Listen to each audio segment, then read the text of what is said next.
ఉన్నతాధికారుల బదిలీపై కేంద్ర ఎన్నికల కమిషన్ తీసుకునే నిర్ణయం కోసం రాష్ట్రంలో ప్రతిపక్షాలు ఆసక్తిగా ఎదురుచూస్తున్నాయి. ఎన్నికల కమిషన్ సమావేశంలో తీసుకున్న నిర్ణయాలపై ఆరా తీస్తున్నారు. రంజాన్ పర్వదినం సందర్భంగా గురువారం సెలవు కావడంతో శుక్రవారం నిర్ణయం వెలువడుతుందని అధికార వర్గాలకు సమాచారం అందింది. ప్రధానంగా ఇటీవల పెన్షన్ల పంపిణీకి సంబంధించి కేంద్ర ఎన్నికల కమిషన్ ఇచ్చిన ఉత్తర్వులు తప్పుగా అన్వయించడం, మండు టెండర్లో పలువురు మృతికి కారణం ఎవరనే అంశంపై ఆరా తీసిన కేంద్ర ఎన్నికల కమిషన్ చర్యలకు సిద్ధమైంది.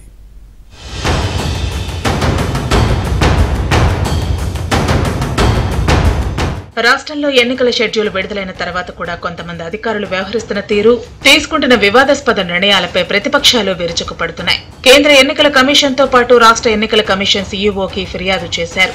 ఇప్పటికే 6 ఐపీఎస్ అధికారులు, 3 ఐఏఎస్ అధికారులను బదిలీ చేసిన కేంద్ర ఎన్నికల కమిషన్ తాజాగా మరికొందరిని బదిలీ చేసేందుకు రంగం సిద్ధం చేస్తోంది. పెన్షన్ల పంపిణీ నుంచి వాలంటీర్లను తొలగించాలని, కేంద్ర ఎన్నికల కమిషన్ ఆదేశాలను వక్రీకరించాలని ప్రతిపక్షాలు ఫిర్యాదు చేశాయి.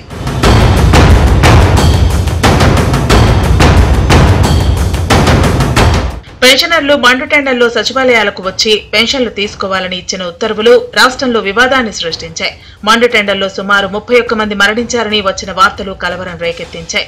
పైగా డబ్బు కూడా సకాలంలో విడుదల చేయకపోవడంతో 2వ రోజు కూడా పెన్షనర్లు సచివాలయానికి వచ్చి ఉదయం మొత్తం ఎదురు చూసి సాయంత్రానికి డబ్బు డ్రా చేశాక పెన్షన్లు తీసుకున్నారు. ఇలా వృద్ధులు, వికలాంగులు, వితంతువులను ఇబ్బందులు పెట్టడంపై ప్రతిపక్షాలు కేంద్ర ఎన్నికల కమిషన్ కు ఫిర్యాదు చేశాయి.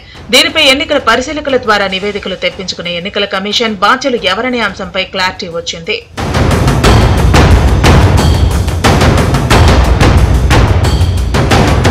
మరోవైపు బీజేపీ రాష్ట్ర అధ్యక్షురాలు దగ్గుబాటి పురంధేశ్వరి 22 మంది ఐపీఎస్ అధికారులు, చీఫ్ సెక్రటరీ, ఇతర అధికారులపై ఫిర్యాదు చేశారు.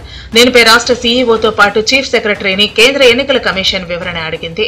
ఈ నివేదిక బుధవారం సాయంత్రానికి అందటంతో దేశంలో వివిధ దశల్లో జరగనున్న ఎన్నికలపై తీసుకునే నిర్ణయాలను చర్చించేందుకు బుధవారం నాడు ఎన్నికల కమిషన్ సమావేశం జరిగింది. ఈ సమావేశంలో ఏపీలో పెన్షన్ల పంపిణీ, పలువురు మరణించడం, కేంద్ర ఎన్నికల కమిషన్ ఇచ్చిన ఆదేశాలను వక్రీకరించడంపై కమిషన్ సీరియస్ అయినట్లు సమాచారం. బాధ్యులైన అధికారులపై చర్యలు తీసుకోవాలని ఈసీఓ నిర్ణయానికి వచ్చింది. ఈ అధికారుల స్థానంలో ఎవరిని నియమించాలనే అంశంపై ప్యానెల్లో ఉన్న పేర్లు, సీనియారిటీ, వారి గత 5 సంవత్సరాల ట్రాక్ రికార్డుపై కూడా ఎన్నికల కమిషన్ ఆరా తీసింది.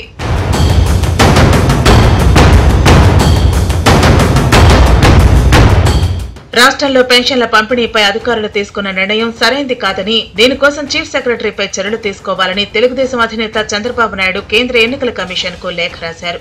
ఈ లేఖతో పాటు పురంధేశ్వరి లేఖ, రాష్ట్రంలో ఎన్నికల పరిశీలకులు ఇచ్చిన నివేదిక ఆధారంగా 2-3 అధికారులపై వేటు పడనుంది. కమిషన్ ఆదేశాలను వక్రీకరించడంపై కేంద్ర ఎన్నికల కమిషనర్లు సీరియస్ గా అయినట్లు ఢిల్లీ వర్గాలు చెబుతున్నాయి. శుక్రవారంలోగా ఉత్తర్వులు వెలువడనున్నాయి.